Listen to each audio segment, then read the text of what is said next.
1959 Loewe Opta Bella 4705W. Vintage radio. 1959. Acquired this from the flea market yesterday. And today we're gonna resurrect this radio. Maybe there's nothing wrong with this radio and we just need to reform the capacitors. Maybe it has some major fault that we need to fix. But today I hope to get this radio playing music again. This has long wave, medium wave, short wave, and FM2. So all bands. And the size of this is fairly small, as you can see. And it has just one tuning knob.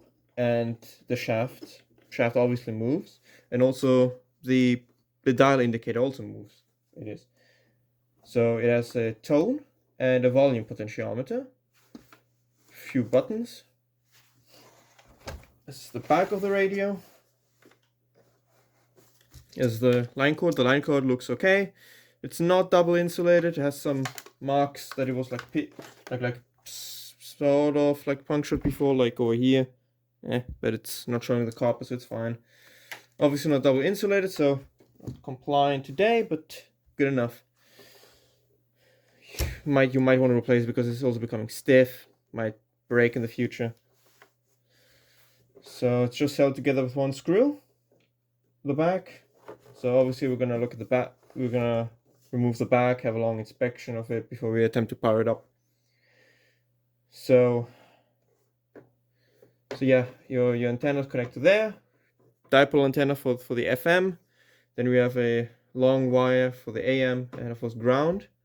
This is just a 2-wire cord. It has an external input, and it also has an external speaker connector. So external input, so you can use this as an audio amplifier. In fact, the external input, if you press these two buttons together, you get to the external input. So like this can also function as your phonograph amplifier. Or I guess if you want to convert this to a Bluetooth speaker, you put a Bluetooth module in there, and if you want to use this Bluetooth speaker, you press these two buttons together. Buttons feel good. Everything's working fine. This is just one shaft, even though there's two knobs on it. I originally thought this usually one is for FM or like for fine tuning, and the other one is for like the AM. But this is just one shaft. Also got the service data for it from Radio Museum. So we can get into this. Schematic, fairly simple radio receiver, just a few tubes.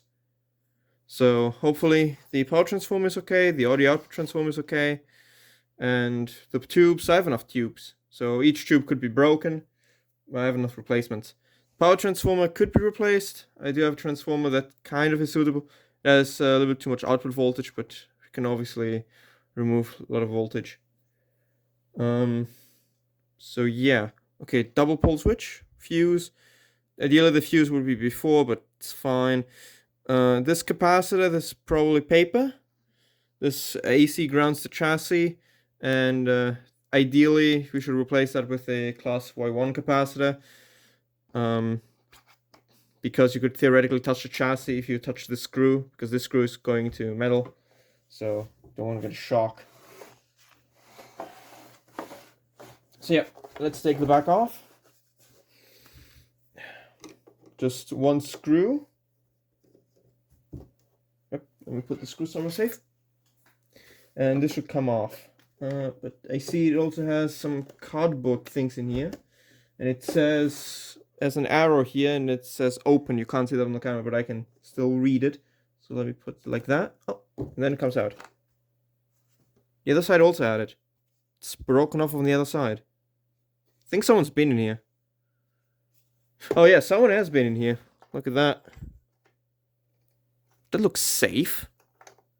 Don't think that's factory. So let's inspect the tubes. So let's see. So that should be the FM tuner tube. So that should be the ECC 85. This over here should be the ECH81. This should be the EF89, which it is. This is the EABC80. This is the EL84. This is the FM tuner, and this also makes the IF for the FM, the 10.7 megahertz. This is the AM tuner. So this makes the 455, I think. Is this 455? Hold on a moment. Let's see. The IF. It's 460 kilohertz. All right. This generates the 460 kilohertz for the IF. That's just the singular IF amplifier, and we have the FM discriminator and AM demodulator and first audio amplifier in this tube. So this tube has 3. Wait, I can remove it so you can better see it. Yep. Obviously under a good vacuum because it's still gray over here, and obviously has some mounters on it. See some discoloration on the glass. So this is the EABC80. You can see 3 systems in it. One of them is the triode for the first audio amplifier, audio preamp. This is the audio output, obviously, and we have a singular diode and a double diode for the AM and FM demodulator. So technically this is a 4-system tube, but you can also see there's a 3-system tube if you view double diode as a singular system. So yeah, let me put this back in. Depending on how it was. So, okay, it goes like that. Should go like this. Damn, this socket is weird. Because this socket is also shielded. So, oh yeah, there it goes. There's obviously the EL84 that is driving the speaker. Oh yeah, look at that dust.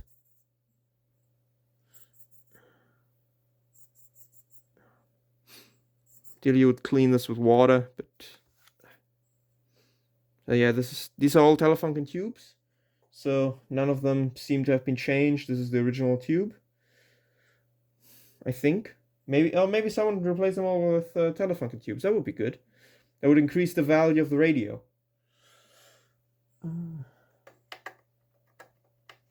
But yeah, this is a bodge job over here. Maybe someone replaced the power cord. Transformer doesn't. That should be the original transformer. Let me put the tube back in. Oh, that was a printer. Background. Talk to myself. Okay. So over here we can see the circuitry. So I see a paper capacitor over here too. So these need to be changed. I mean, they don't have to. Sometimes, especially when the audio output has a resistor series, you could leave them in for some time, but they will begin to short and develop high leakage, and that would overbias the audio tube. But for example, when it's just working as a cathode bypass, or for example the IF stage, it's gonna see like 1 volt, and they have a 100 volt capacitor in it. It's fine, but ideally should be replaced. So yeah, I see some paper caps over here, in the audio. This is all high frequency stuff. It doesn't need that big of capacitance, and for that they will use ceramic discs or these tubular ceramic capacitors. Obviously, over here we have the coils, so don't touch this. Don't want to break these coils. These have wax inside of them because they're calibrated at the factory, and someone like pours wax inside of them for transport. You can see that nobody messed with them, so this is virgin stuff over here, except for the line cord. Okay. Yeah, that doesn't look good. So chipped over here, and there's a screw missing. So let me remove the bottom of the radio.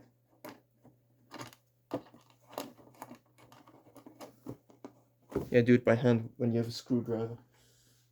I'm so smart. Okay. This paper comes loose.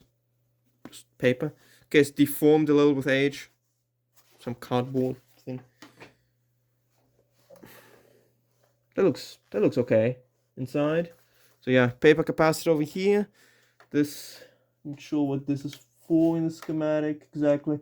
It's going to the volume potentiometer. Volume, or this could be for the tone, because they always have a potentiometer with a capacitor in series and just shorts the higher frequencies of the ground, and that's how you get your tone control. Weird thing. Obviously some dust, some coaxial cable.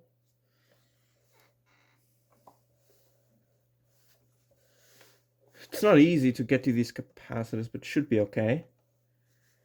Visually, I don't see anything that's baked, smoked, anything. Don't smell anything that's burnt.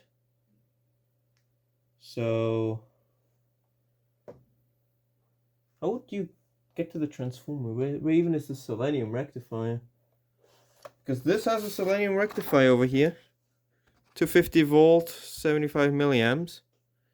So, well, if that's shorted, you just replace it with a bunch of 1N007s and a resistor.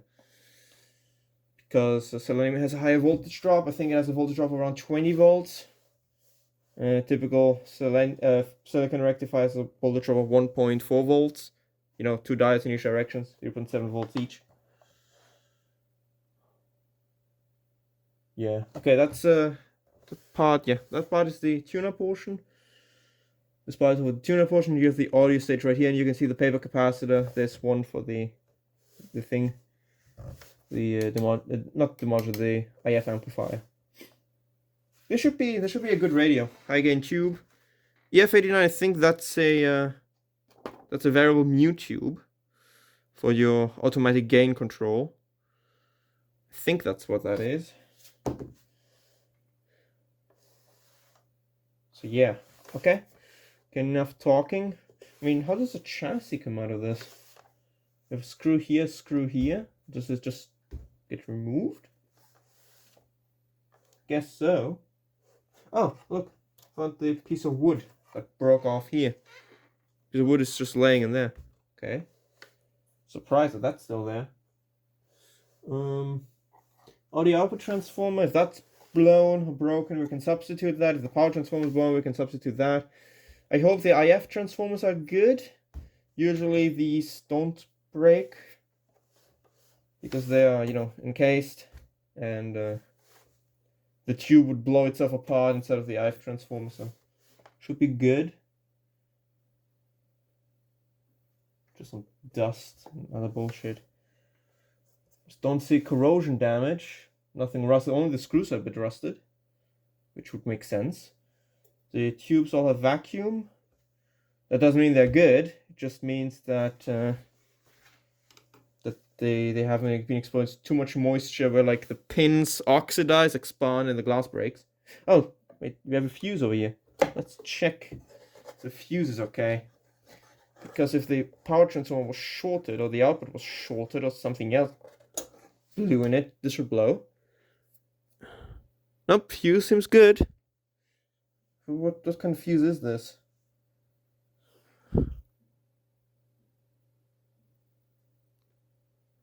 .7 amps, 250 volt.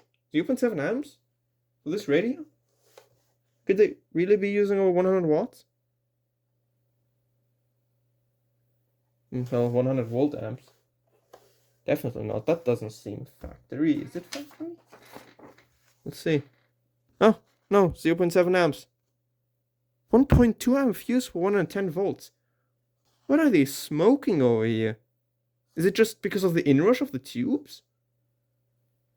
That doesn't make any sense, does it? Well, hopefully the power transformer isn't blown. It sort of feels wrong. Can the power factor be so bad on this?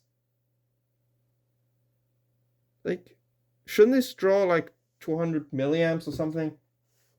Maybe 300 at most? Maybe 400? But 0.7 amps, that is excessive. Okay. So we have a double capacitor. I don't see it over here. Unless, oh, that is the filter capacitor over there. If that's shorted, we're gonna reform it. So, okay, let me put the fuse back in. This is dumb. To design it like this. Fuse is good. I checked it visually. But the fuse is bad. Can obviously replace that. Not sure what happened over here. This feels wrong. Someone molested this. I'm surprised that it wasn't baked by the tube. Alright, so I have some incandescent bulbs prepared. We have the 200-watt bulb in there, so that is change it out. Let's check it with the 25-watt bulb first to see if something's short in it. There's all the tubes, so usually when, well, according to Shango 066, when you see a radio that has no tubes in it, usually that means something else was wrong in the radio and they removed all the tubes in it because they want to reuse the tubes in something else. Like the radio was exceeded the value of the radio to repair it. Like if it has a blown output transformer or power transformer or something else. Okay, so I have it on a variac and a dim bulb. So with something this old, you usually shouldn't plug it in just right away. You should power it up slowly, monitor the current and all sorts of things. So this is a power transformer. We have a light bulb in series and a variac over here. So we can vary the input voltage and we also current limited by the bulb. So hypothetically, if this was good to go short, if you just plug in its mains, the fuse, it would blow, maybe, but sometimes it doesn't blow before something catastrophic goes wrong in this. So depending on the load that is on this could blow itself apart or something else could blow itself apart. For example, if the filament winding was just shorted, we might actually not blow the fuse, but we might blow the filament winding apart. Or roach some wiring that we don't want to do. So that's why fuses exist, and also dim bulbs exist. And also, hypothetically, let's say somehow the primary of the transformer just shorted. It would just blow my breaker, and whatever remains of the power transformer. But because we have a dim bulb, we're going to limit it to 25 watts. Alright. So let me put the variac to like 90 volts, and let's turn this on. The bulb is on. We are 90 volts, and I think the bulb is absorbing around 60 maybe. We put it to maximum. Comes on full brightness. That is about to be expected. Shaky camera. Alright. Let's turn it down. Let's put in a bigger bulb. Let's go to 100 watts. This is not a series string radio with like a cylinder rectifier. This is all power transformer set. So the radio guy could remove all the tubes to remove the load from it, but it's easy just not to do it. Put it. Ooh, that doesn't seem good. There's a 100-watt bulb. We're putting 90 volts into it. Oh yeah, that's half brightness. Well, maybe 40% brightness, but that should be less. Bulb brightness doesn't change. Should technically get some light off the tubes now, but technically we shouldn't. Tubes are not even warm. Usually the audio output tube draws the most current over here. Is that getting warm? Nope, not getting warm. Do I hear something from the radio? Don't even hear him humming from the radio. Bulbs on, didn't come. Right. Okay. Let's just put it higher. Okay, now I'm on 220 volts into the variac and the bulb is on. Maybe 90% brightness? Yeah, something's short in it. Okay, the switch works. And does this short in all positions? Well, obviously. On-off switch clearly works. Introducing the new light switch. Lone radio. You can choose whatever switch you want. Doesn't make a change. So yeah, if the radio is blown, we're just gonna add some power resistor or capacitor in series and you have your incandescent lamp dimmer. Just pick whatever brightness you want. Oh, that would be dumb. Hopefully not. So yeah, something's not happy over here. What could that be? As I mentioned, maybe the filter capacitor is just completely shorted. Maybe the transformer is shorted. Hopefully not. But sometimes, like for the high voltage, you see that it goes through here, goes through this, goes through a resistor, and also goes through this choke coil. And the audio output tube is directly on the secondary audio output to ground. So, and usually you can see that there's a metal cased. So if a winding from here shorted to this, it would just short the high voltage secondary output. Hopefully not. Maybe the tube shorted internally. Let's remove the tube. Just you know, checking things. That's the fun stuff. Nope. Bulb came on in full brightness. That's not good. Maybe the selenium rectifier is short. Wouldn't that be something? Let me unplug this. Because now we have the fun time. Yeah, it's not even warm. Nope. All cold. So, okay, let's remove all the tubes and let's remove the chassis. Hopefully not break them.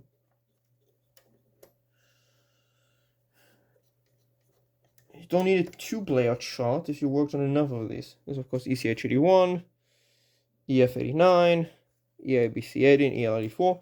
EL84, these are desirable by audiophiles. Not sure why. So this always has some hours on it. Yeah, the tuner tube has some hours on it, some discoloration. Doesn't mean it's bad, doesn't mean it's burnt out or anything. Just means some people who owned this radio really enjoyed it. Enjoyment of something's not a crime. In this case. So yeah, it's the variac is unplugged, the radio's still plugged in, but yeah. Let's just remove the chassis. And what I'm gonna do first is that I'm going to remove the power transformers primary. No, not primary. I'm gonna remove the power transformers secondary. So we're gonna remove the wire that goes from this to ground, from the filament line to ground. We're also gonna remove the one that goes to selenium rectifier, just to check it. So yeah, it just slides out. Oh, isn't that so friendly? Don't want to crack the glass.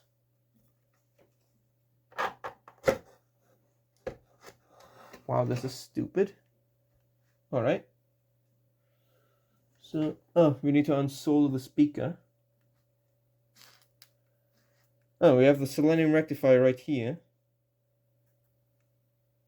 Doesn't feel warm.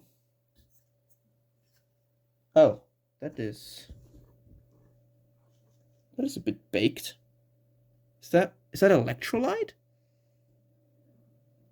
Hopefully that's not electrolyte. Did someone plug this in with a shorted filter and blew the transformer? Yeah, that transformer's warm. Hopefully not. But from the hold on, let me put this so it doesn't fall off. And from the schematic, this has a 100, I don't know, 200 volt. Okay, 195. But with 230 in, it's gonna be around 200 volts. So theoretically, you could just put a bridge rectifier, 6 volt, separate 6 volt filament transformer, and then it's gonna not be isolated from the line. But yeah, if theoretically you put a Bluetooth module in this, just use a small switching mode power supply because it has space inside. Oh, also important thing, when you're removing chassis from the radio,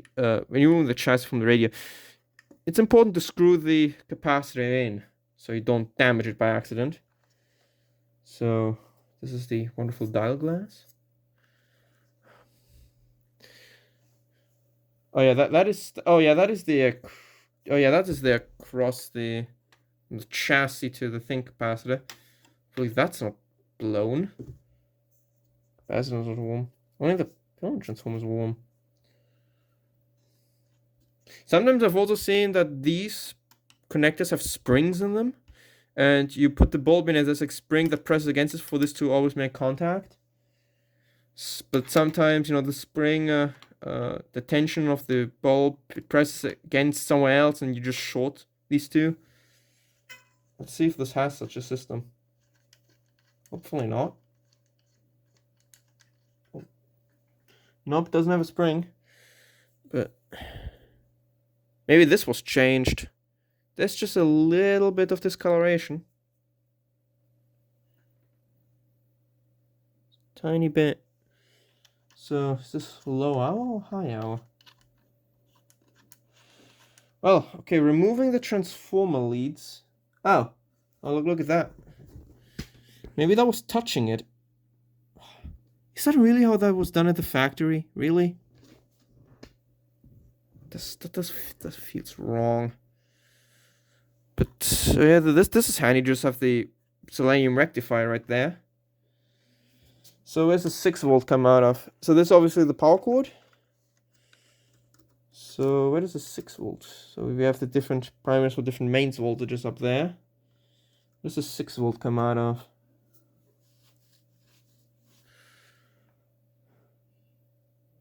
Where does the 6-volt come out of the transformer? Does it just go into the ground? Just don't want to damage this. Because you don't want to damage something as beautiful as this. This is obviously the power cord that was spliced. Yeah, the power cord must have been brown. Okay, first of all, let me warm my soldering iron up. Okay, my soldering iron is heated up. Put the video on pause. So let's remove the speaker connections.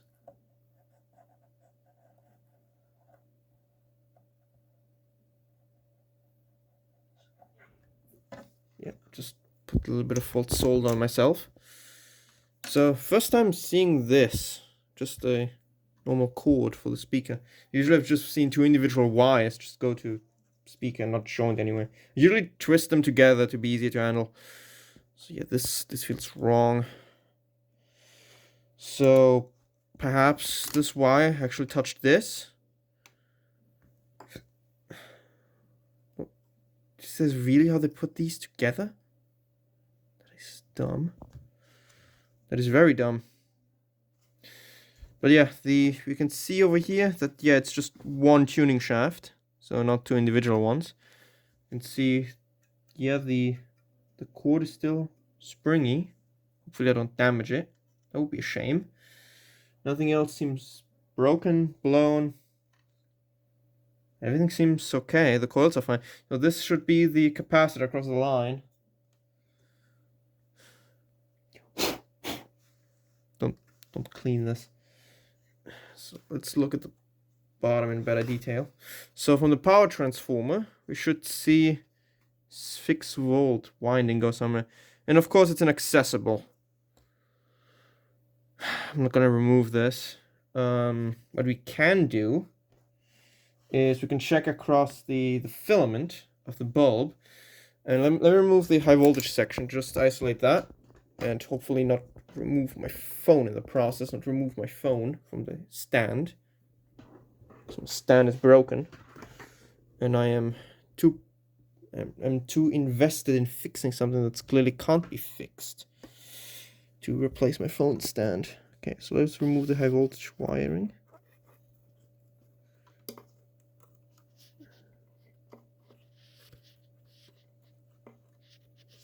Let's remove both windings. Not both windings, both wires. Just remove one. Let's do 2 for completeness. Wow, that is stuck. Did someone fucking tie this? Someone fucking tie a knot in there? There we go. There it goes. Get the soldering iron out of the way. In fact, let me get the whole cabinet out of the way. Let's get that somewhere else. Ooh, getting this good smell of solder over here. The good stuff. The good leaded stuff. I don't like leaded solder. It drips too much from the solder iron when you add too much on there. Likes to form little balls. Don't like these balls. Okay. There's obviously the high voltage winding, the green. So let's turn the radio on. So let's turn the radio on. No tubes in it. The capacitor has been disconnected, but it's obviously puked all over itself over there. It climaxed. It's not good for a capacitor to do that. Okay. So let me put the variac on 0. We are on a 100 watt bulb. The radio is turned on. It's resting on its back, so it's not bending any components somewhere where it shouldn't. Let's put it to 90 volts. Nothing? On 20 volts, nothing?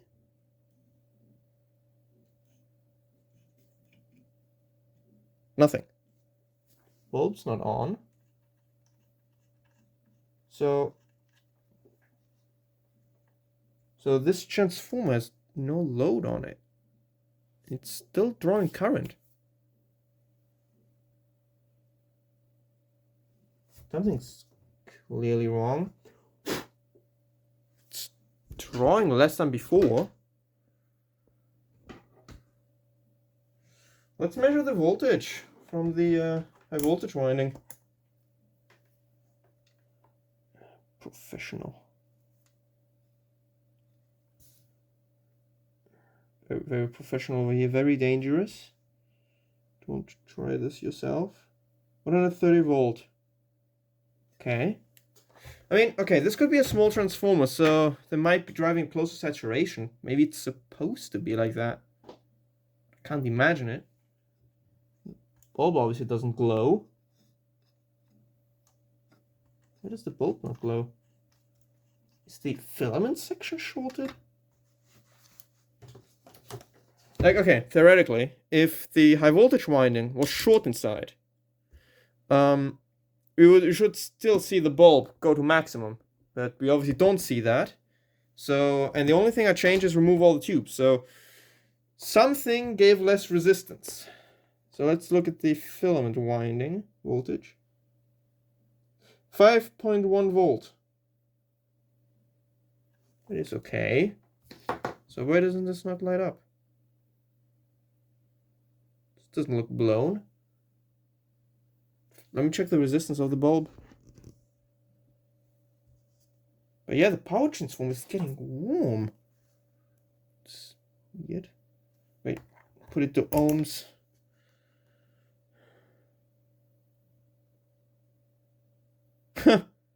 Bulb's blown.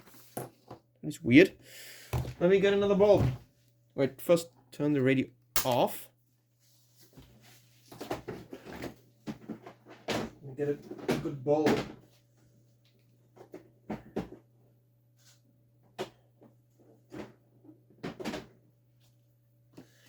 You can also wire this up for 120 volt and try putting 120 volt in there with a variac to see maybe the primary is shorted.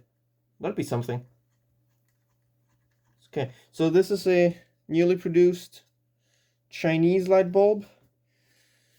So I think this is a 6 volt, 0.5 amps, but in actuality it only draws 0.4, 0.05 amps. So it's okay. So let's turn the radio on now. It should light up. Why doesn't it? The contact's so oxidized. Really? Let's go to the voltage. 5.1 volt. This bulb is obviously okay. So why doesn't this light up?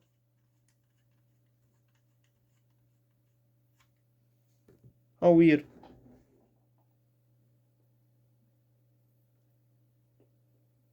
Yeah, that is very weird. Some bullshit inside of the socket? Some sort of dust crap?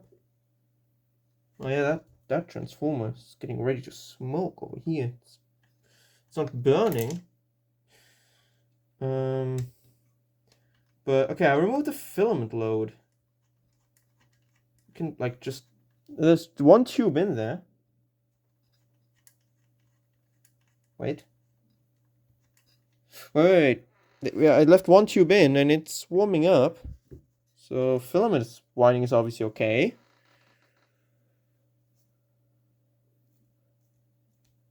What bulb draws how much current?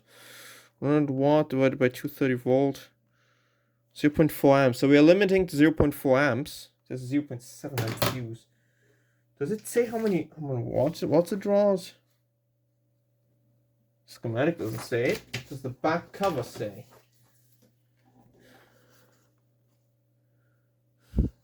No, it does not. Transformer should not be getting warm, just one tube.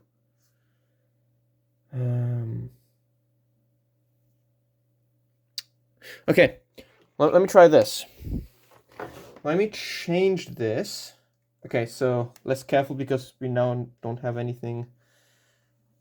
Don't have any load on it. Let me change this to 120 volt. Oops, something broke. Oh, never mind. It was just the piano key that got pressed in by accident. Okay, so let me change the mains voltage selector to 110.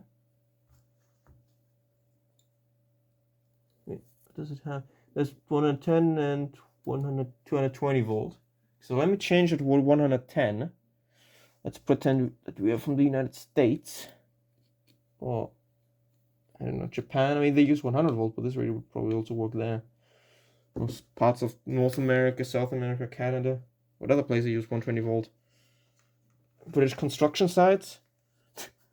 Yeah, this is the radio they put on construction sites to make you more productive.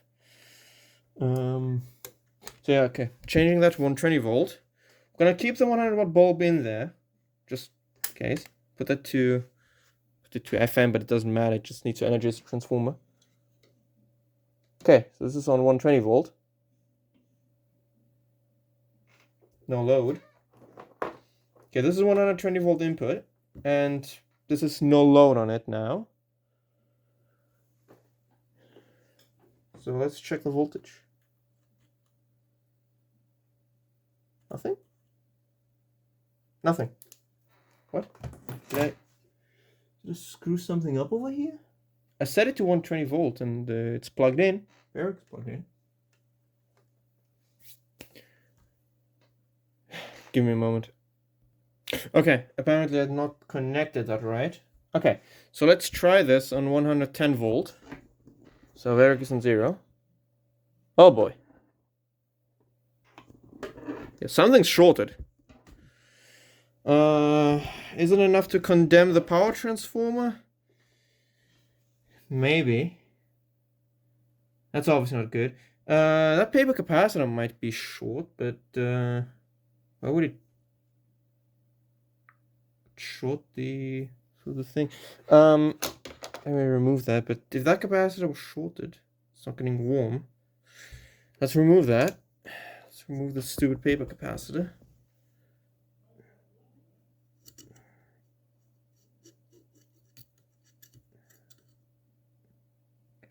It's removed. Let's see. The bulb. Yeah, the bulb still lights up. Yeah, I think the power transformer shorted. So okay, let me short the high voltage winding just to itself. And see how, okay, so there's unshorted, there's a shorted. See, the bulb limits the thing can handle. So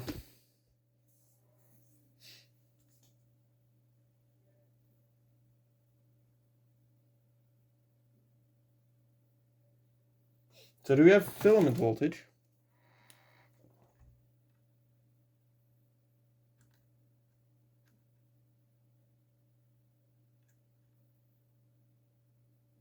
Two volts. I mean, yeah, we have a 100 watt 220 volt bulb in there.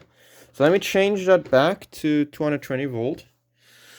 Because the fuses are... Could they be driving this transformer just past its saturation? I mean, the one thing there's a 50 watt transformer. So if they're driving close to saturation, so they're relying on the transformer getting warm. Maybe I'm overreacting. But I don't think I am. Am I? Okay, so let me put it back to the 220 volt position.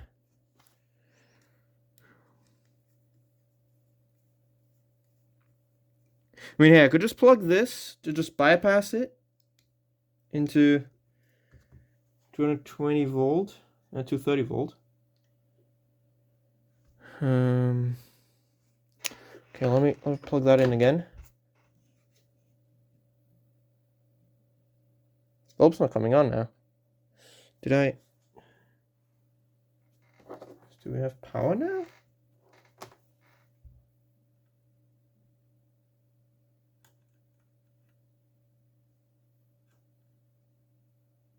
.7 volt. Is the tuner tube lighting up? No. Is this not plugged in correctly? This is stupid. This is a stupid voltage selector. It's plugged in. Got the variac all the way to the max. So do we have filament voltage? 7 volt. So that should be good. Don't see the tuner tube lighting up. Could be looking at it wrong.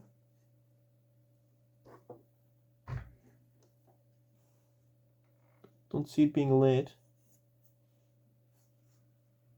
You know what? Let me put in the audio output tube. Let me just put in the audio output tube because that is a good filament. I hope it does. Should be getting warm. You should be able to see it. And I don't see anything getting warm in there.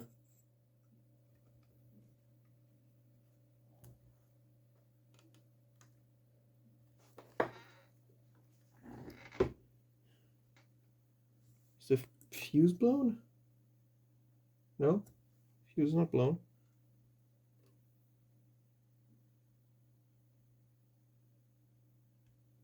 It's pissing me off that the contacts are so corroded. We have 3 volts on the filament line now. It's getting warm. What the hell is wrong with this thing? Let me short the high voltage winding. See if the bulb comes on. The bulb does not come on. Is the switch bad? What happened here? I'll remove that. Let me check the voltage selector again. I think I messed up with the voltage selector. Okay, I think I had the voltage selector wrong. Let's plug it in again with the bulb. Oh yeah, now the bulb comes on. I don't know why it said it so weirdly. Let's remove the one tube. Yeah, it gets just a little bit dimmer. Does the RF tube comes up. Let's check. Let's just plug the audio output tube in. Let's see. Gets brighter. Should I go up with a bigger bulb? Power transformers I mean, we are limiting it below the value of fuse it has. You know what? Let me go up to the 200 watt one.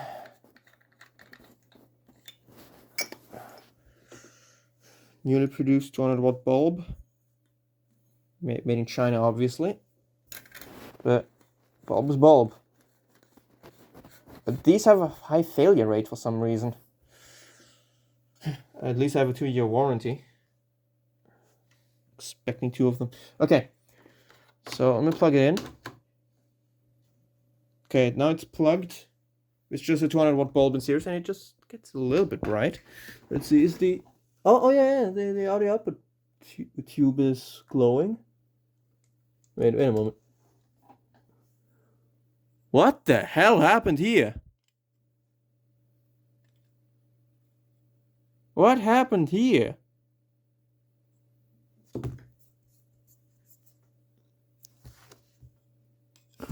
I saw that glowing and I was like, what the hell is that? Let's plug it back in.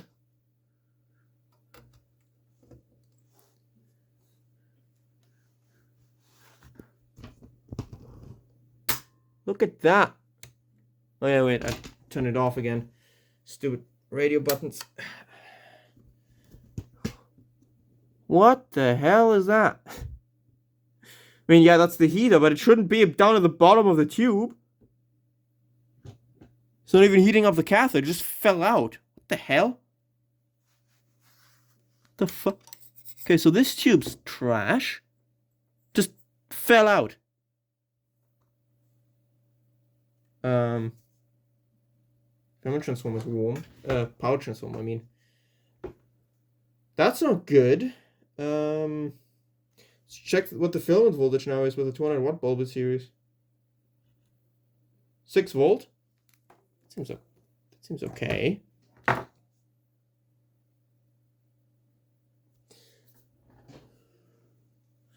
remove that. Let's remove the tube. And just plug in the EABC80. And no, we can't see that. Let's plug in the EF89. Damn, this is hot. Don't think it's supposed to be like that.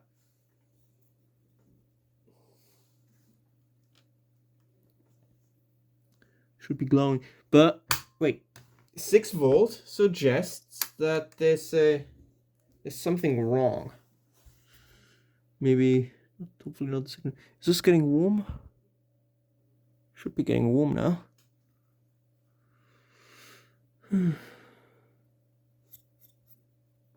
Yeah, it's getting warm. So this tube's filament is also good. Oh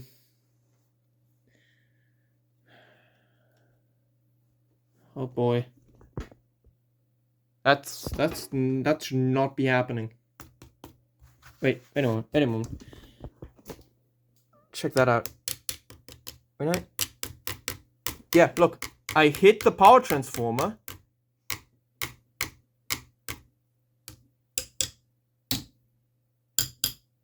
I hit it, and oh yeah, I smell smoke. But you know, I hit it, and it shorts. Look at that. Now it's not shorted. What's the problem with this?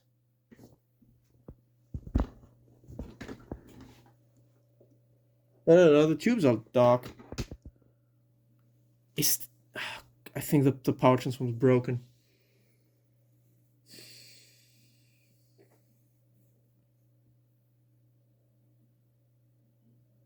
That's the worst part in this. The power transformer, you can't easily substitute that.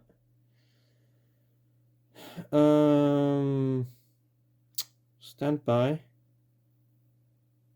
Well, the only option with this is now not to make it mains isolated. So working on this is going to be more dangerous, but it's not unheard of. Don't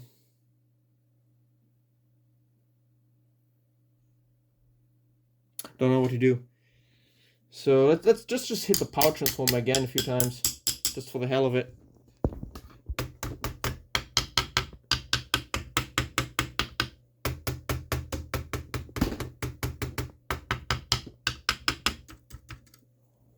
Oh, look at that. No, the wire detached itself. Oh yeah, look at that.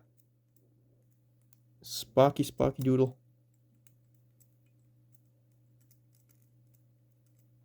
Okay, let me fix it. Okay, I fixed it. See that there? Not optimal, but it's gonna work. Alright. Let's plug it back in. Oh yeah. Okay, let's hit the power transformer a few times.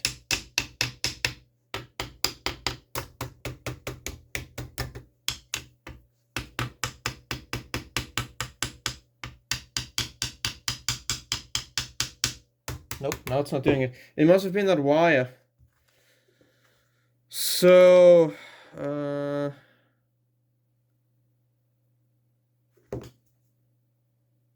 boy, that's hot. What's the temperature of it? What do you want to guess the temperature is at? It's 25. That's the core. Yeah, the winding's at 60. I'm gonna kill myself.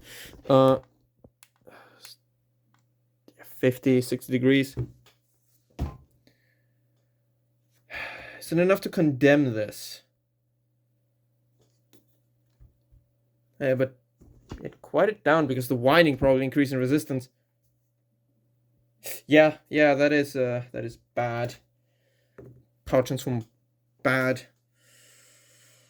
Oh, gone up in smoke, I see.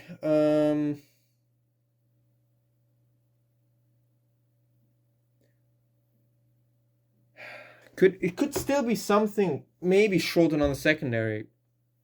Just high enough in resistance. Don't think so. The winding insulation looks okay.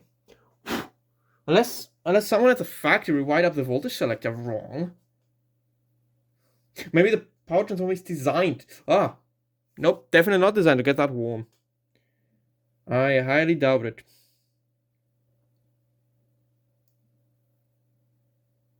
Yeah, that's not good. What if I just go quickly on bypass?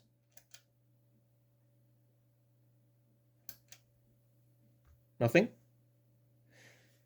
The fuse didn't blow. Put the bulb back in. It's a lot dimmer now. Yeah, because it got just so warm. So I think this is enough to condemn the power transformer of this. Sadly. What else can we do here?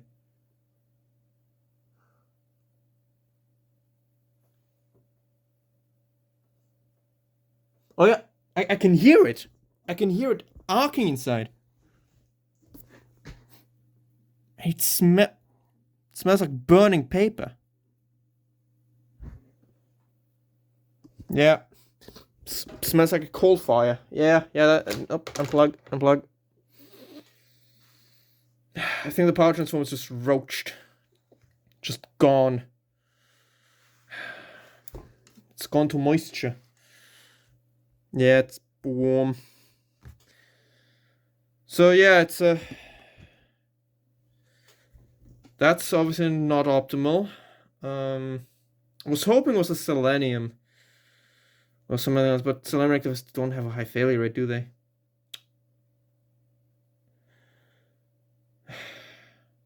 Don't know what happened here. Did someone just plug it in and the power transformer just expired because the capacitor over here in a hard reform? The fuse didn't blow because I don't know what the designer smoked. I mean, this is a 50-euro part nowadays. In fact, let me try looking it up. Let me look it up. What these sell for nowadays? 50-euro part, maybe. Yeah, 40 to 60 euro part. Since some have gone with 80 euro. Yeah, this is not worth it. So replace that with just a silicon. No. Just 230 volt directly into the rectifier, the resistor. And replace this with a 6-volt transformer. 6-volt transformers are still common. You could theoretically replace it with a 9-volt or something else. 12-volt if you really wanted to. And then just a resistor in series. Or just a silicon diode. And power these tubes with half-wave rectified. No, that would add a lot of noise. Rather not. That is really sad. I didn't expect this to happen that way. So what now? That is a good question. What now? What do we learn from this? We learn that transformers are important. If someone just plugs it in, and if you overrate the fuse, transformer gives away. God damn it. Sometimes I wish they just use the vacuum rectifier, so the vacuum rectifier would blow itself apart inside of the power transformer. In fact, is the selenium bad? Selenium also could be bad, but I would expect it to smoke because selenium rectifiers don't just go short circuit. But yeah, this is still warm. It's unplugged and it's still warm. No way this was like that from the factory. I mean, these radios just use the power transformer because of the thing. You just use them because they have an external audio input, so they are forced to use a power transformer. They could regularly use a signal isolating transformer, but you need a transformer for 6.3 volts anyway for the tubes, unless you go with P-series tubes. But you can't get enough P-series tubes inside of this to equal to 220 volt, unless you use a power resistor. And at that point, just put a power transformer inside of it. So So this is sad. It's very, very sad. Very disappointed. I technically have a replacement transformer, but these are larger ones, so they don't fit inside. Let me get this.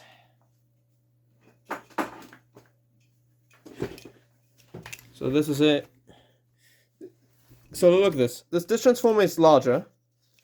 It's like maybe like 1.25 times the size, or 1.5 times maybe. The iron. I mean, this is a thicker core, but I don't know. This is 0.4 amp fuse. And this one 0.7 amp for 120 to 250 volt. So yeah, this can do way more voltages. But yeah, I think the design is wrong, or maybe the transformer was designed to work near saturation, and that's why it didn't last. What a shame. Okay, so that's a shame because the radio looks kind of nice. So yeah, blown power transformer. What a sad day. Okay, it was a laborious task, but I got the power transformer out. So I'm gonna test it again, just in case. But there's a high chance that this is the actual component that's bad. So these two are the filament. These two are all the mains connections. So you can see over here. You can see over here all the mains connections. So you can see for 110 volt, these two are wired in parallel. For 220 volt, these are wired in series. So yeah, we have 4 windings over here. So we need to find the 2 windings and then phase them correctly. Where's my light flip? My light just went out. Seriously? Gotta be fucking joking. It worked for 14 years, but now it finally gave up? Seriously, really? This has to be a joke. Bad solder? Hello?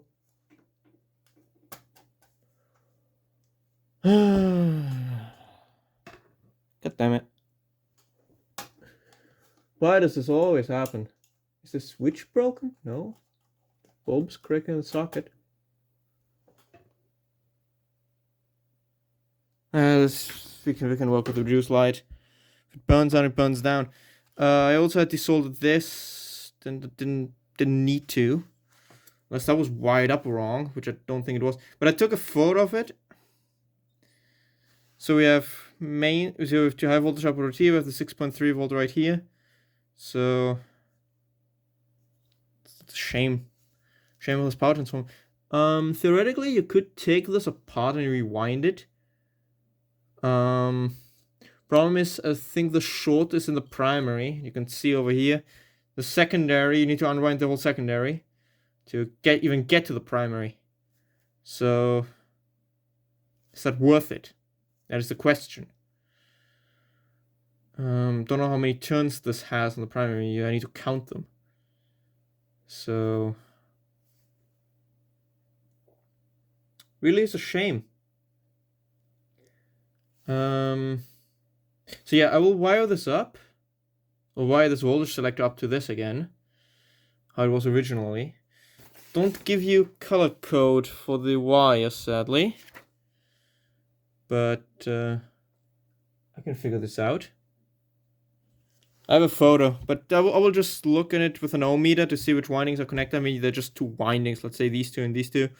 And you just need to get phasing of these 2 right. If I got the phasing wrong, it would just not produce any output voltage, I think. Yeah, it just wouldn't produce anything on the output. Because 110 volt is the phasing, whatever. I think that's how that works. I don't think that would short mains. No, that would not short mains. It would just magnetize in the wrong way. Or would that short mains? I don't think so. I need to clip off the 6.3 volt lead, because the lead was touching right against it, because they cut the wire short and there was no way I was going to get my soldering iron down in there. That's the problem with these compact radios. They have the same circuit as these larger ones. Well, these 2, they are not larger, but that one's large. That one over there is large. So, you have space to move around in. With these ones, you don't. So this was a pain to get this out because they don't use self-tapping screws, or like the chassis is not tapped, so they use nuts on the bottom. So you need to bend components out of the way. Get this tool in there to keep the nut closed, to keep the nut from moving. Get the power transformer out. And the power transformer was just on 3 screws. So I don't think this is a replacement. I highly doubt this is a replacement. But maybe it is. Maybe someone tried to replace this one before. But I didn't see any changes from the solder joints, or maybe they always just used 3 screws. Save cost, but just 1 screw. I don't think this is a replacement. Definitely not. But would I think this is a 50-watt transformer? No, I would not. I would think this is like a 25 watt maybe. So this transformer must have always run hot. From the weight, it's definitely not 50 watt. Let me wire this up, and let me try testing it again. Just isolate from the radio. Not like that would change anything, but you can always hope, right? Okay, so I actually tried, remove the transformer for it. I tried it individually just with a bulb to the correct pins. Nope, still shorted. So power transformer is defective, but we can test the rest of the radio if that works. We can substitute it with just a 6-volt transformer over here, and then just put mains into the bridge rectifier through a resistor so it drops the extra voltage. So we are on a 195 volt secondary, and the capacitor is rated for 350 volt, so you can just rectify mains and shove it into there and it should be fine. I'm gonna test if this capacitor is shorted because clearly electrolyte leaked out of it. Clearly it climaxed once before. Maybe someone plugged it in. I don't think the selenium rectifier shorted up because I would smell that. The capacitor might have shorted. Just drew way too much current, shorted the primary or the secondary, or something overheated. I don't think the secondary is the problem. I think it's the primary. It could even be just turns on the secondary. But I mean, because it was getting warm on the outside, I was thinking if it was the primary, would have heated up. Would have heated up primarily the core because it's like kind of insulating. The layers of paper would insulate it, while the metal would obviously be very thermally conductive. So not sure if it's primary or the secondary that's short. I would maybe think the secondary, but we also saw the short with the doubled primary, so I don't know. This capacitor is okay. This was between mains. So this is where the mains comes out of. Mains goes into the switch, and then comes out of here. So we could just put these two right there. But before I do that, I have power supplies here, right? We can separately power up the filament, and we can separately power up the high voltage. I have a power supply right there for the high voltage. So it's gonna be fused, but we can put a bulb in series. If it draws too much current on the secondary. So let's see if we get something out of it. I can attach a test speaker to this. Just a speaker over there, if you can see it, the white one. Just attach it with a bunch of clip leads. And let's see if we get something out of this. We can hook up an antenna to this, or just a wire. Let's see if this tunes some stations. So be right back when I have that set up. Alright, I have it set up over here. So this is a high voltage power supply. I can adjust that between 0 to 800 volts, but I have it on the lower range, so 0 to 300 volt. The positive of that goes through a 25 watt bulb, just to limit if there's some short on the high voltage secondary, to limit that to 25 watt. Could use a lower wattage bulb there, but that's gonna be fine. I have this power supply over here. I have it on 0 to 12 volt DC. This is unrectified, so this is just wobbly voltage, but it doesn't make any difference. So that's over here. This side is attached to a chassis, and the other side is attached to this chassis. So I'm going in between the power. Okay, the power transformer has a 6-volt winding, and one side of it is directly attached to ground, so the chassis. So this is chassis. So one of them is going over there. That one is going over there. So, and the negative of that is also connected directly to the chassis, and I also have it like that there. So you can see here, so the bridge rectifier. And I'm going after the bridge rectifier, the selenium. I hope this capacitor is good. If this capacitor is shorted, this bulb will just light up, so that's fine. I'm gonna populate the tubes, and then we can try out the radio. I also need to wire up the speaker. I forgot to wire up the speaker, so be right back. Okay, I think I have it all set up here. Speaker, temporarily soldered to these terminals. So again, we have high voltage coming from the bulb into the output of the rectifier, so just the capacitor. We have mains attached. All the tubes are in. Right, all the tubes are in. I have a small clip lead attached to the antenna portion. There's a ferrite loop antenna, but extra antenna obviously doesn't hurt. And what I can do, you know what? Let me just try screwing in this bulb. Maybe this one's gonna light up now. I don't think so because it didn't light up before, even though there was clearly voltage present. But I can try again. All right. So let me start off this power supply just for the 6 volt. So I'm on the 12 volt output, so we just put it to 50%. And we should get tubes heating up. And we do. But yeah, that one's weird. Can use a different EL84, but maybe this one will heat up. That's obviously really weird, right? That's like that. That's obviously not good. I'll just leave it some time to heat up, but in the meantime, I'm gonna search a different EL84. But yeah, the cathode tube is not getting warm in this, so this tube's bad. This tube's bad. So I have another.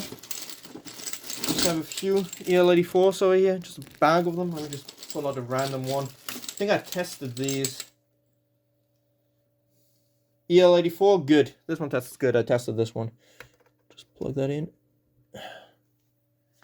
That should heat up now. Yeah, but it does. You can always see it, I think. Yeah, the cathode tube is heating up. So, well, we can try the old tube back in. Maybe it's heating up with the cathode where it actually emits something. Maybe. No, you know what? We can have hope. We need some hope nowadays. So, you know, I'm hope-pilled, as they say. But I'm gonna try the known good too. What happened here? Stupid phone stand. You can see one side is just broken. Need to substitute that with something else. In fact, let me measure the mains. Let me measure the filament voltage. So we're actually getting 6.3. Just measure it across the bulb. Not sure why the bulb is not lighting up. Wait, we're getting 2.7 volts AC. That's obviously wrong. We need to measure the DC. We're getting 4 volt DC. So I need to just raise it up a little higher. Let's go 60%. Yeah, that looks more like it. 5.8 volt. Put it a bit higher. We want 6.3. Perfect.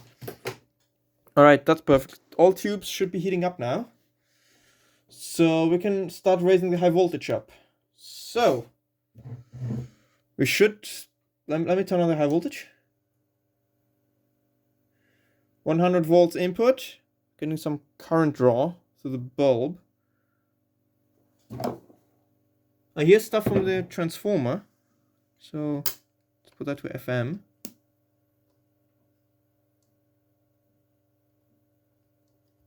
No audio.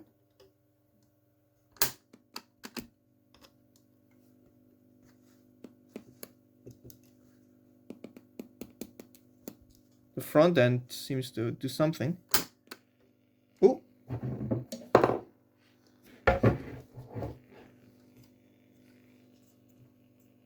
The capacitor is getting a bit warm.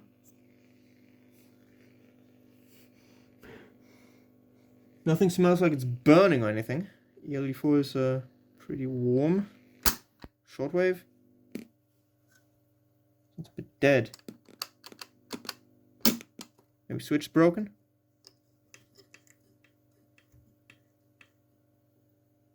What happened here? Oh, that was probably me. Put that there.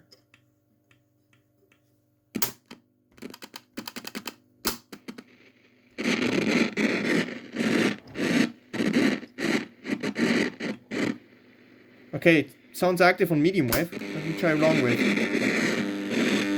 Oh yeah, now it's active.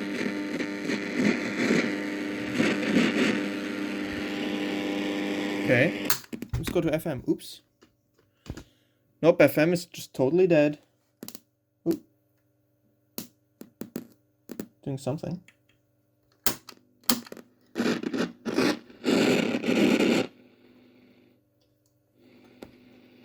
Let's turn on my signal generator and just put out some frequency on AM.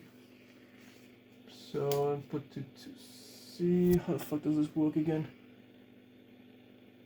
So C, let's go to like 1 point something megahertz. We wait for that one to warm up. Let's get some antenna on it. That should be in the medium wave band. Some antenna to it. Let's make it not touch something that's grounded. Just antenna like that. Okay. Cube's not red plating. The FM's just completely dead.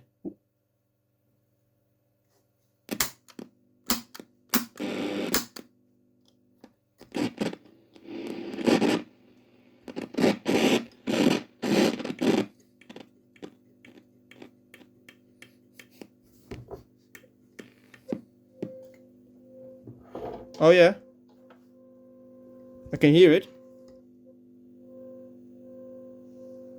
So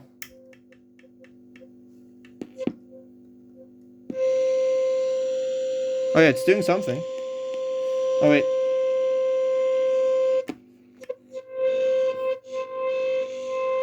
Yeah, it's passing a signal.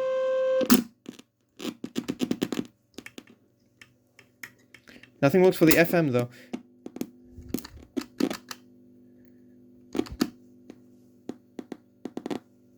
The switch has some problem, I think.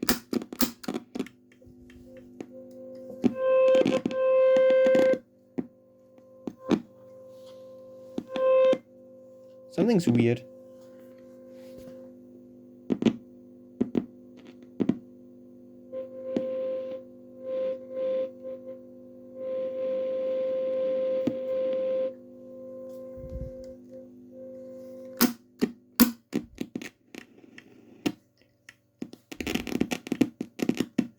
Is it just contacts that are a problem? Oh yeah, the off switch obviously doesn't work. Wait, I'm also on 100 volts. It's supposed to have... what is it supposed to have? It's supposed to be having 200 volts. Okay, so... wait, first of all, let me shut it up.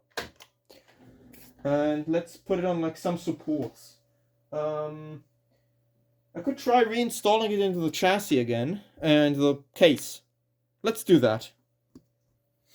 Okay, put it back in the chassis, not screwed in, but the wire connections are back to the radio. I wired up the internal speaker just with clip leads. So, still on a 25 watt bulb in series and raise up the voltage higher. So let me turn it up. Okay. Radio is making some sounds. The bulb is a bit bright, but should be okay.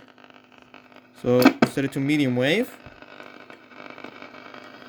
So my oscillator is at, let me check. So C, let's put it to 1 megahertz. So 1 megahertz is somewhere over here.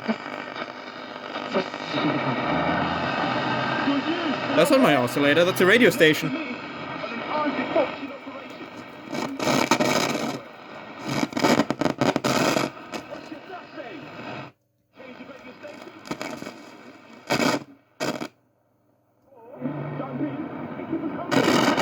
Oh, that's scratchy.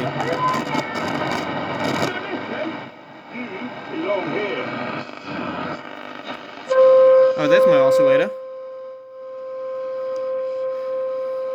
Okay, medium wave works.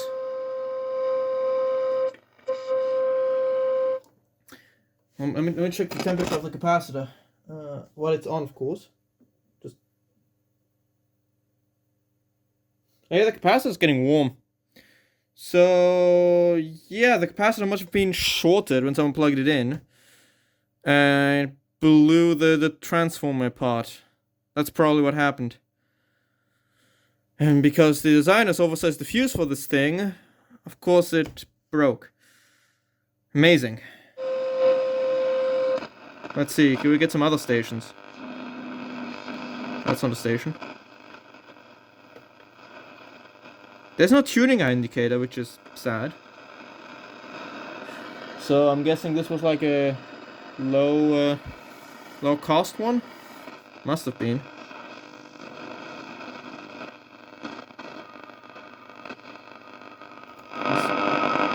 What the hell is this? Not sure. Yeah, medium waves are dead over here. Wait. I have a larger antenna. Don't need to turn it off here. What am I doing? Let me attach a large antenna to this. Maybe we can get some radio out of it. Okay, so this coaxial cable goes to an antenna that it's in my attic. Just a bunch of wire. It's not really tuned well or anything. It's just a stupid antenna. This doesn't work. It's just a bunch of wire, but it helps. I was able to receive North Korea on it once on my 1953 radio right there. That was actually able to receive North Korea on it. Not just enough to be noticeable. I was able to hear the anthem. Cool anthem, by the way. Okay, so turn it up. So I'm on FM, but FM clearly doesn't work. FM. Oh, maybe some hum.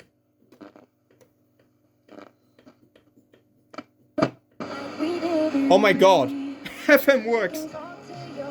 Okay, it just needed a larger antenna shoved into it. Oh, the capacitor needed reforming because that bulb. Wait.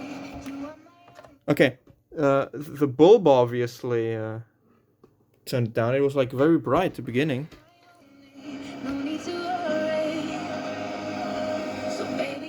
Okay, let's not get a copyright claim.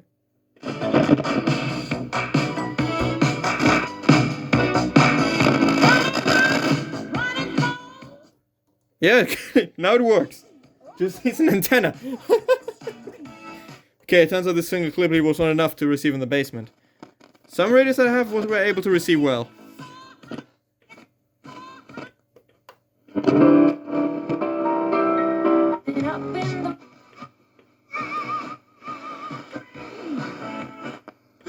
Musik war.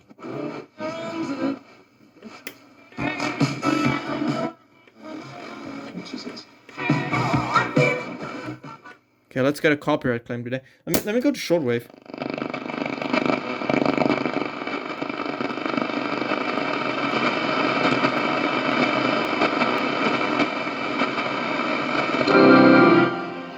Oh yeah, that's China Radio International. Okay, so it works.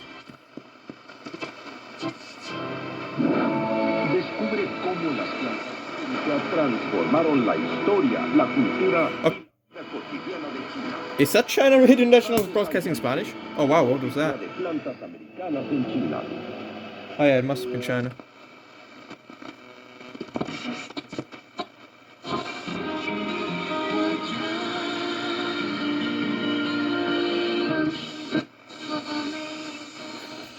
But yeah, look the brightness, like it's almost not visible anymore.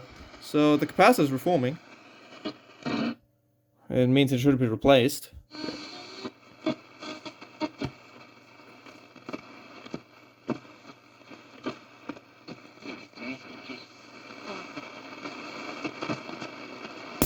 Oh. But he's doing that. It's sparking sometimes. This sense. But it's weird. I turn. Okay. When I'm turning the dial, sometimes the bulb lights are brighter. You need a clearer labor standard and also minimum compensation, at least for these university students, because at the bottom of my heart, I still feel it's wrong that we are encouraging students, not that they have to, but many of them are, as a matter of fact, paying all of their own pockets to have this sponsorship then. So what can be done is really to introduce baseline pay requirements for the companies. Even the modest one would really help for them to have the basic protection and the basic financial support while having.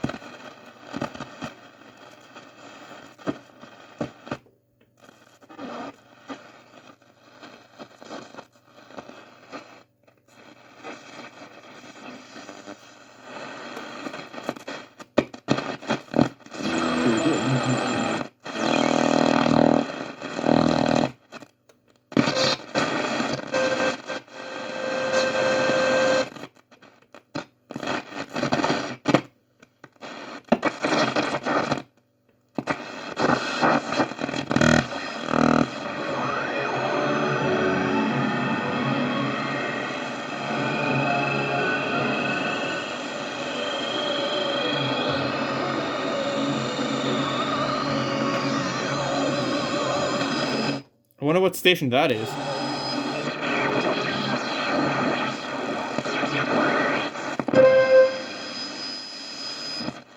That must be my signal generator on a harmonic. On the 6 harmonic.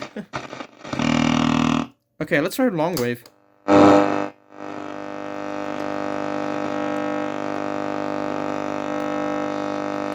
I know there's a station on 250, if I remember correctly. 200, nothing?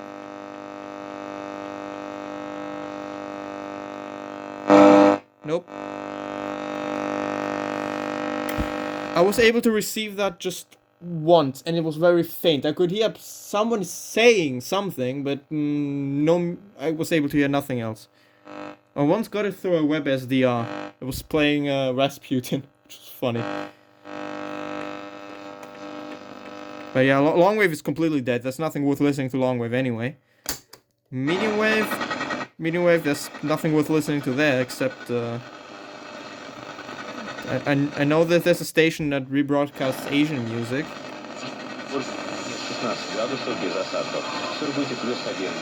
That's not that station. No, it's near the top of the AM band.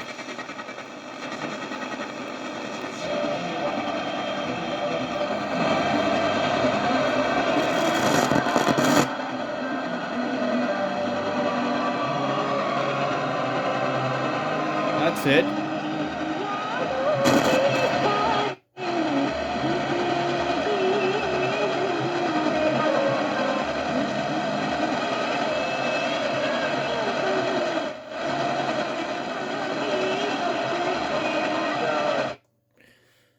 So yeah, seems to be working. Shortwave again.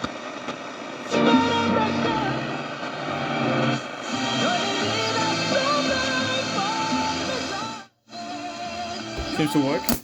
FM again.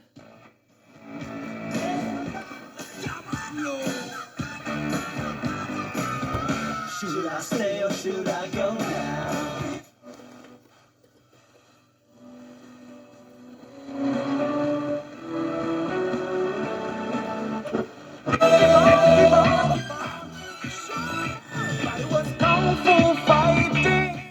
Oh yeah, okay, it has a wonderful sound. Not an audiophile at all. But damn, it's good.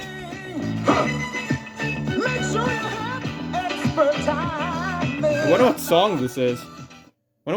Maybe the copyright will pick up on it.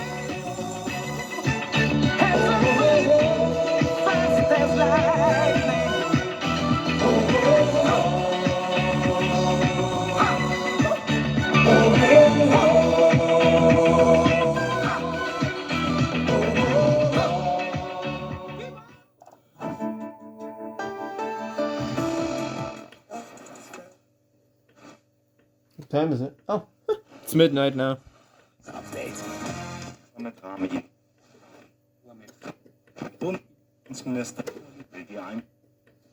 So yeah, it's clearly working. Let me shut off the thing. Wait. Let me try the original EL84 in it. That one that has that weird filament problem. And let's see if that one works, because it would be funny if it actually worked with all original tubes. Let's see. No. I got burned myself on the EL84 because it's so fucking warm. God damn it. Huh? Hot. Yeah, the coupling capacitor must be leaky. That's why it's getting so warm. But for a short time, it is okay. It's a used tube anyway, but it still tests good. Bunch of tubes. Alright. Original EL84. Let me pop the filament. Let's wait a moment. I don't know, not sure if you could hear that, but that was my father upstairs sneezing. Alright. So let's see. Yeah, the filament is warm. Cathode, maybe. Oh? Could hear something on the speaker. Oh, wow.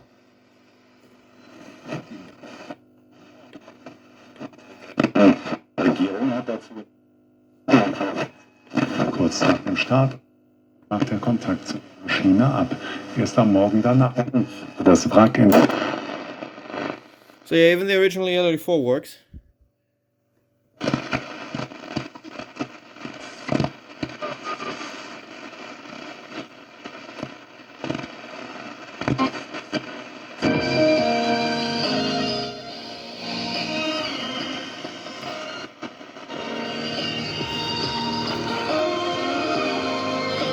The cathode tube is barely warm. It must have, like, over its lifetime, I'm not sure if it was from the manufacturer, but the cathode must be so poisoned with, like, the ions because it's not that warm.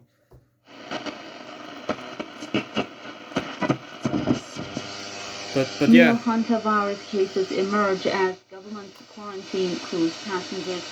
Health officials say that hantavirus has been detected in France and the United States among passengers repatriated from the expedition. Crustastic. 20 countries impose quarantine measures linked break. A French woman evacuated to Paris tested positive for the Andes strain of hantavirus after developing symptoms during a repatriation flight, while U.S. officials say one of 17 Americans flown to Nebraska tested positive but remains asymptomatic.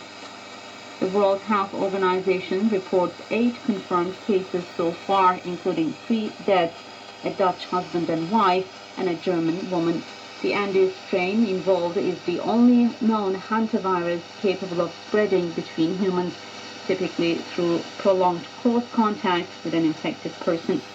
Governments have taken sharply different approaches, from monitored home isolation to mandatory hospital quarantine, with the WHO recommending a 42-day monitoring period, but stressing that public risk remains low. Iran seeks compensation from U.S., stresses solemnity over Strait of Hormuz. Iran's latest counter-proposal to a U.S. peace plan calls for compensation from the United States and stresses Tehran's solemnity over the Strait of Hormuz, Iranian state broadcaster Press TV early Monday. The report said it also demands sanctions and the release of Iranian assets frozen abroad.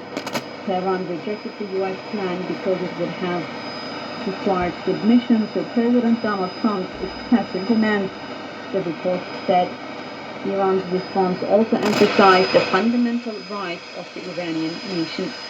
Trump on Sunday, on his Truth Social platform, said that he had reviewed Iran's latest response and described it as totally unacceptable. Regional tensions have escalated since the U.S. and Israel launched strikes on Iran on 28th of February, prompting retaliatory attacks by Tehran and disruptions in the Strait of Hormuz. A ceasefire took effect on 8th of April through talks in Islamabad failed to secure a lasting agreement. The truce was later extended by Trump without a specified deadline. Since 13th of April, the U.S. has enforced a naval blockade targeting Iranian maritime traffic in the strategic waterway.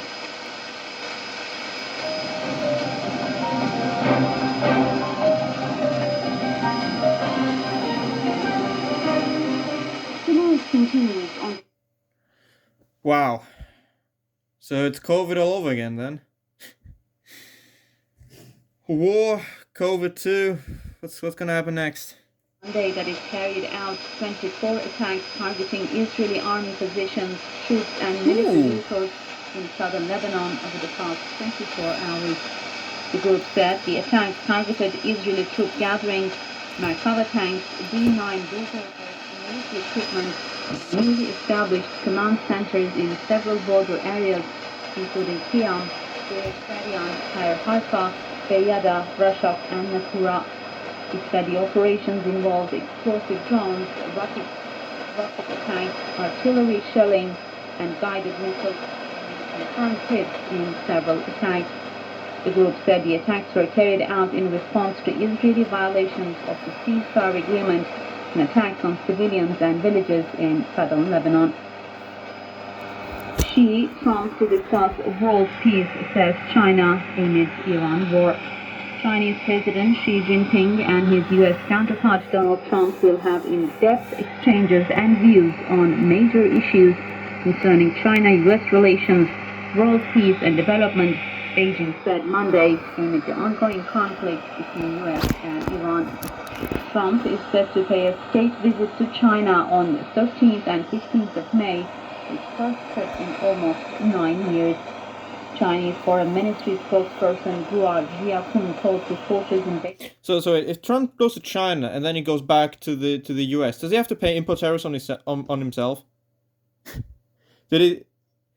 He's gonna probably make an exception of that. Another 2-week pause. And provide more stability and certainty for transforming a volatile world. Trump's trip comes amid the prolonged U.S.-Israeli war with Iran. China has opposed the illegal military strikes launched by Israel and the U.S. against Iran and described their actions as root cause of disruptions in the Strait of Hormuz. China launches Tianzhu-10 cargo spacecraft to deliver supplies to the space station. China on Monday launched a cargo spacecraft Tianzhu-10 to deliver supplies to its Tiangong space station orbiting Earth. State media reported. The China Manned Space Agency said the spacecraft was launched aboard a Long March 7 rocket from the Wenchang spacecraft launch site on Hainan Island, Xinhua News Agency said.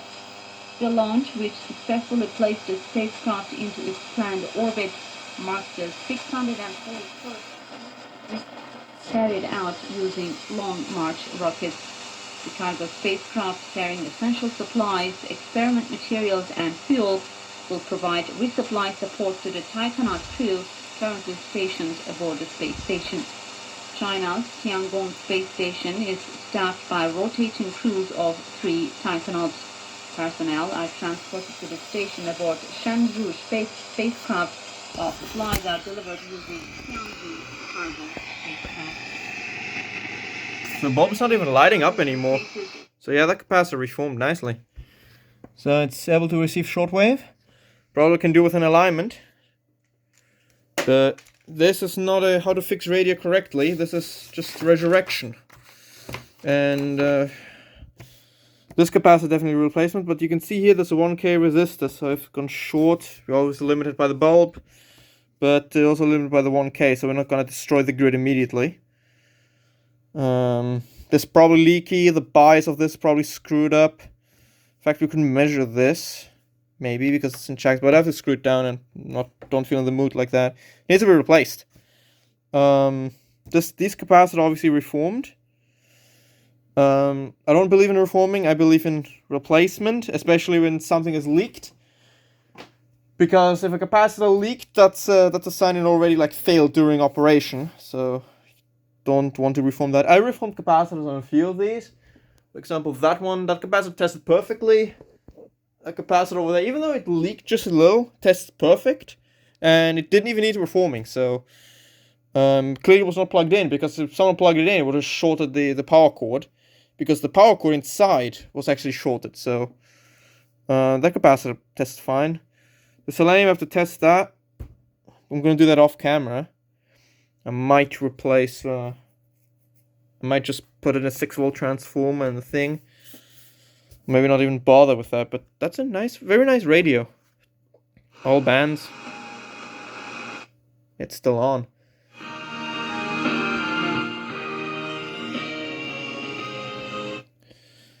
So just a quick thing. I mean, these are the alignment instructions over here if someone needs them. They're in German, but you can use Google Translate. So obviously all the tubes, shows where the inductors are for tuning, the line, the dial string. So yeah, this is very interesting how they're doing this. So you can see C and whatever. This looks like the station dial on the radio itself. But like, okay, if you want to go to C20, you locate C20 over here, and then you like put like a ruler, in this case a pen over here, and you just look up. So you just put it right there, and then you look up. C20 right there. So that's very funny that they designed this. I'm not sure what the exact point of this is. I guess when someone tells you to check this exact capacitor, you don't need to locate it in the schematic, you just read it up over here. Or you just have to mention the repair shop that you need this and this component. Like, let's say a coil is bad, you tell them it's L22. Something, I don't know. I'm not sure what the point of this is. Must be missing something. Also, Radio Museum, it always fingerprints when you get the schematic for something. Just tells you. My email would be right there, but I blurred it out, of course. So, let me shut it up. So, just a quick overview. So we have rectifier, we have capacitor, choke. This can be bad, but in this case it isn't. It works perfectly. It goes into here. Then from there it powers up everything. This has a separate power supply. This obviously has a separate power supply. It goes through gets its power through a resistor of some kind. So look, it has another capacitor over here for the thing. Yeah, it goes through probably this resistor or something. So this doesn't get power directly through, it gets through a resistor and another capacitor. On a previous radio that I fixed, a capacitor was shorted over here that just removed all the voltage from the tuner, so nothing worked. That was fun. No, it only worked in long wave. On other waves, it just didn't do anything. I think FM worked. Because FM used different capacitor combinations. So, this has to be aligned, this has to be aligned, this has to be aligned, but it's fairly close in frequency. I'm not going to worry about it. This is just a resurrection. We're not going to fix it up correctly, how it's supposed to be. So, sadly we can't do a quick alignment because it has to be out of the chassis. You need to flip it up and flip it under again, and it's just annoying. Because this chassis also needs support, so I'm not going to do that. So yeah, fun radio resurrection. Obviously it wasn't complicated. I was hoping we need to make it, it was going to be more in depth, but the transformer being smoked, that was something interesting. Removing the transformer, testing the transformer. Obviously it didn't test it, I had it on suicide cord and the bulb lit up the same way. This is not plugged in. But also something I noticed, yeah, this line cord has been replaced, and this is something. It's like something, a nut bouncing around in it. Some other thing. This is manufactured by Krupp. Yes, your favorite genocide profiteer. So yeah, the tubes are obviously still heated. So shut that off. And the vacuum bulbs are cooling down. Well, this was fun. I'm going to screw the capacitor all the way in again. Wait, I'm screwing it out. This is screwing it back in. You can see how the capacitor is variable, right? You just change the area that actually capacits. Yeah, that's a word, capacits. Just change the overlapping area, and that changes the capacitance. And this is also reducing how much you need to fine-tune a frequency exactly. Some of them are better. Some of them have a flywheel on the end to get some small adjustments. There's obviously a cheaper rate. It doesn't have a tuning eye indicator. Tuning eye indicator would make it look a little worse because it's very symmetrical how it's right now. But tuning eye would increase the value of the radio. Like these ones, all of these have tuning eye indicators. And I have another one, which is back there. This also has a tuning eye indicator. So yeah, Radio fixed. Well, it's not fixed, it's resurrected. It's so sad about the power transformer though. We shut that off too. Okay, bye bye.